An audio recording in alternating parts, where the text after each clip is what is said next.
Peggy 3.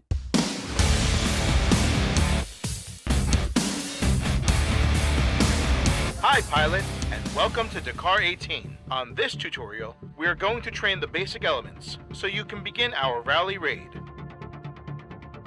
The objective in the Dakar rally is to find and validate all the waypoints in our route before crossing the finish line in the shortest time possible. Every time one of these lights turns on, it means you successfully validated the waypoint, and you should proceed to the next one. It's not mandatory to validate waypoints sequentially, as long as you get them. Not all of them are mandatory, but if you reach the finish line with some waypoints which weren't validated, you will suffer penalties that can lead to disqualification. There are several types of waypoints. Most of them are not visible and are only detectable by the navigation GPS provided by the rally's organization. It's through the validation of each waypoint that you will be able to discover the stage's route. This allows you to finish each step successfully, avoiding penalties, disqualifications, or even worse, getting lost. In the lower right corner, you will find the roadbook. The roadbook is the key navigation element in DAKAR18.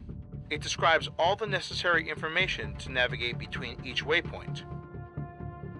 Centered at the top of the screen, and always visible, you have the representation of the kilometer and cap heading repeaters.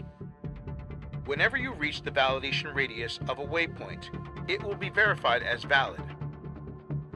When you get to a waypoint location, as indicated in the tulip, the roadbook note will be considered as passed.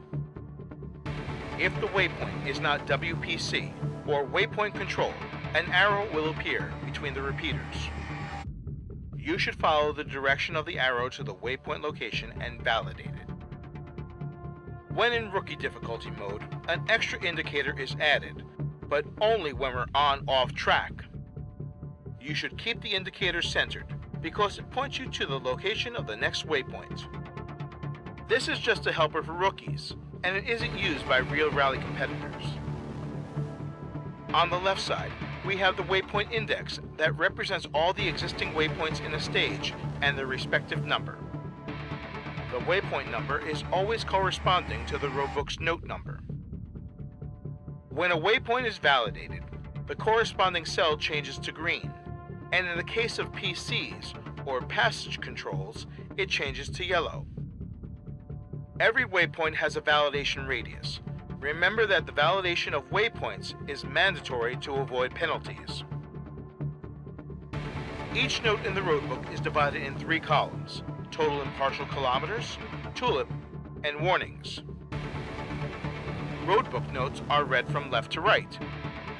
At 18 kilometers, go straight ahead on cap, heading 332, after the palm tree. Attention! Danger 3! Over the dunes!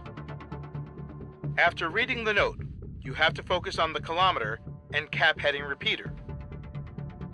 Do not miss the reference to the indication of the tulip, which will take you to the next waypoint. If you choose a vehicle category with navigator, I'll be at your side to tell you the way. But if you choose to ride a bike or a quad, you will be alone and on your own.